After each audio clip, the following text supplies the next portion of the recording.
ప్రజా జీవితంలో ఉన్నవాళ్ళు చాలా కీలకమైన సమయంలో, క్రిటికల్ సమయంలో ఎట్లా ప్రవర్తిస్తారు అనే దాన్ని బట్టి వాళ్ళ మోరల్ ఫైబర్ ఏంటి, వాళ్ళ నైతిక స్థాయి ఏమిటి అనేది తెలుస్తుంది.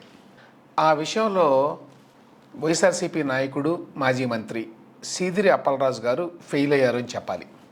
యాక్చువల్గా సీదిరి అప్పలరాజు గారు చాలా చిన్న స్థాయి నుంచి కష్టపడి స్వయం కృషితోటి పైకి వచ్చినటువంటి వ్యక్తి. మత్స్యకార కుటుంబంలో జన్మించిన ఆయన కష్టపడి చదువుకొని పైకొచ్చాడు, డాక్టర్ అయ్యాడు, ఫిజిషియన్ అయ్యాడు, కొంతకాలం పాటు వైజాగ్లో అసిస్టెంట్ ప్రొఫెసర్గా కూడా పనిచేశాడు, మంచి పేరు తెచ్చుకున్నాడు. తర్వాత పలాసలో సొంత ప్రాక్టీస్ కూడా ప్రారంభించి అక్కడ కూడా సక్సెస్ అయ్యాడు. అనుకోకుండా 2017లో ఆయన రాజకీయాల్లోకి వచ్చాడు. జగన్మోహన్ రెడ్డి గారు తన పాదయాత్రలో భాగంగా వెళ్ళాడు అక్కడికి, ఆ పలాస ప్రాంతానికి. అక్కడ ఈ సీదిరి అప్పలరాజు గారు కలిసి స్థానికంగా ఉన్నటువంటి సమస్యల గురించి ఏదో మాట్లాడాడు ఆయనతోటి.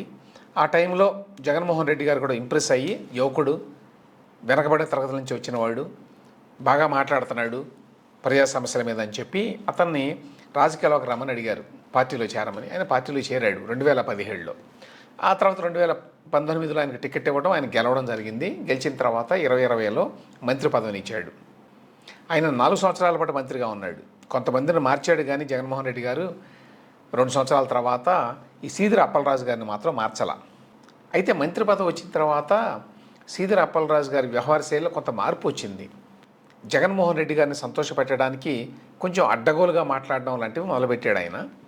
ఏదేమైనప్పటికీ ఆయనకంటూ ఒక స్థానాన్ని అయితే ఏర్పరచుకున్నాడు ఉత్తరాంధ్ర రాజకీయాల్లో. ఈ నేపథ్యంలో ఒక ఘటన జరిగింది ఆయన కుటుంబంలో. ఆయన కొడుకు ఆరవ్ వర్మ అట అతని పేరు, 19 ఏళ్ళు. అతను బుల్లెట్ మోటార్ సైకిల్ తీసుకొని మరి ఫాస్ట్గా డ్రైవ్ చేశాడో ఏమో తెలియదు. జూలై 10వ తేదీన కాశీబొగ్గ సమీపంలో పాత నేషనల్ హైవే మీద నడుచుకుంటూ వెళ్తున్నటువంటి ఒక గొర్రెల కాపరి డి దానయ్య అతని పేరు, 45 ఏళ్ళు, అతన్ని ఢీ కొట్టాడు. అతను అక్కడికక్కడే చనిపోయాడట. మరి ఎంత ఫాస్ట్గా వెళ్తున్నాడో, ఎంత మరి బాధ్యతారహితంగా నడిపాడో బండిని తెలియదు, కానీ అతనైతే చనిపోయాడు. చనిపోయిన వెంటనే పబ్లిక్ లైఫ్లో ఉన్నటువంటి సీదిరి అప్పలరాజు గారు ఏం చేయాలి?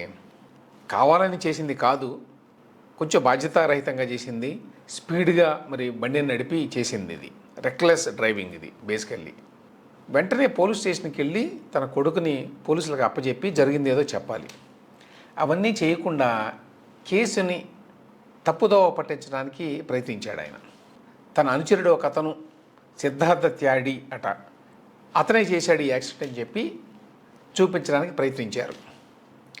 బహుశా మామూలుగా మరి పోలీసులు కూడా దాన్ని తప్పుదోవ పట్టించడానికి ట్రై చేసేవారేమో తెలియదు, కానీ తర్వాత పత్రికలో రావడం ప్రారంభమైంది. ముందు స్థానికంగా వస్తుంది కదా, వివరాలన్నీ తెలుస్తాయి. సీసీటీవీ ఫుటేజ్ కూడా ఉందట.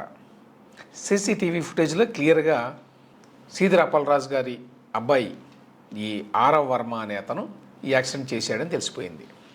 యాక్చువల్గా ఆరవ్ వర్మకు కూడా దెబ్బలు తగిలినాయి. అందులో సీదిరి అప్పలరాజు గారు అతన్ని హాస్పిటల్కి కూడా తీసుకెళ్ళి ట్రీట్మెంట్ చేయించాడు అప్పుడే. ఇవన్నీ సీసీటీవీ ఫుటేజ్లో కనిపిస్తున్నాయి. మరి తర్వాత ఇది కష్టం తప్పించుకోవటం అని చెప్పి అనుకున్నారేమో. అప్పుడు నిన్న అప్పలరాజు గారు తన కొడుకు ఈ ఆరవ్ వర్మ అనే అతన్ని పోలీస్ స్టేషన్కి పంపించారు లొంగిపోమ్మని. అతను లొంగిపోయాడు. మేజిస్ట్రేట్ అతన్ని 14 రోజులు రిమాండ్కి పంపించాడు. అతనితో పాటు మరి ఈ కేసుని తప్పుదోవ పట్టించడానికి ప్రయత్నించినటువంటి సిద్ధార్థ అనేటువంటి అబ్బాయిని కూడా రిమాండ్కి పంపించారు. సీదిరి అప్పలరాజు గారి మీద కూడా కేసు పెట్టినట్టుగా వార్తలు వచ్చినాయి. ఎందుకంటే ఆయన కేసును తప్పుదోవ పట్టించడానికి ట్రై చేశాడు కదా, ఆయనకి తెలుసు తన కొడుకే చేశాడు ఈ ప్రమాదం అని. అయినా తన కొడుకుని తప్పించడానికి వేరే వాళ్ళని తీసుకొచ్చి అక్కడ నిలబెట్టాడు. అది కూడా నేరమే. ఇది కాకుండా ఎవరైతే చనిపోయారో ఈ గొర్రెల కాపరి డి దానయ్య, వాళ్ళ కుటుంబానికి కొంత డబ్బు కూడా ఇచ్చారట అంతకుముందే, ఈ కేసు బయటకు రాకుండా ఉండటానికి. కానీ మొత్తానికి ఆ ప్రయత్నాలు ఏమీ ఫలించలేదు.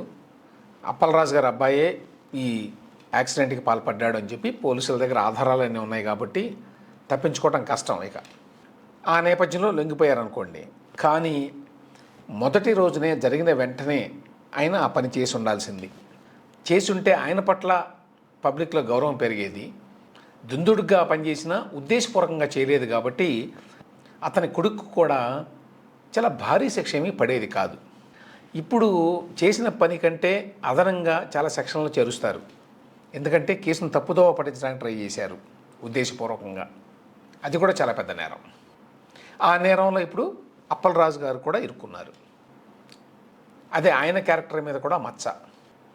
అంతకుముందు తెలంగాణలో బండి సంజయ్ గారి కేసు కానీ, ఇప్పుడు ఆంధ్రప్రదేశ్లో సీదిరి అప్పలరాజు గారి కేసు కానీ ఒక హెచ్చరిక పబ్లిక్ లైఫ్లో ఉన్న వాళ్ళకి.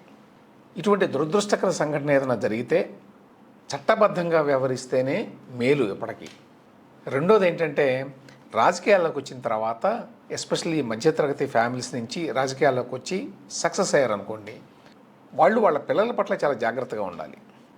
ఎందుకంటే సడన్గా సమాజంలో గుర్తింపు, సడన్గా కొంత డబ్బు వస్తాయి కాబట్టి జనరల్గా వాళ్ళ పిల్లలు బాధ్యతారహితంగా ప్రవర్తించేటువంటి అవకాశాలు చాలా ఎక్కువగా ఉంటాయి. ఆ తర్వాత ఇదిగో ఇటువంటి వ్యవహారాల్లో చిక్కుకుంటారు. చిక్కుకున్న తర్వాత మరి ఆ పిల్లల తండ్రులుగా వీళ్ళు చాలా ఇబ్బందులు పడాల్సి వస్తుంది. అప్పలరాజు గారి విషయంలో ఇప్పుడు అదే జరుగుతోంది.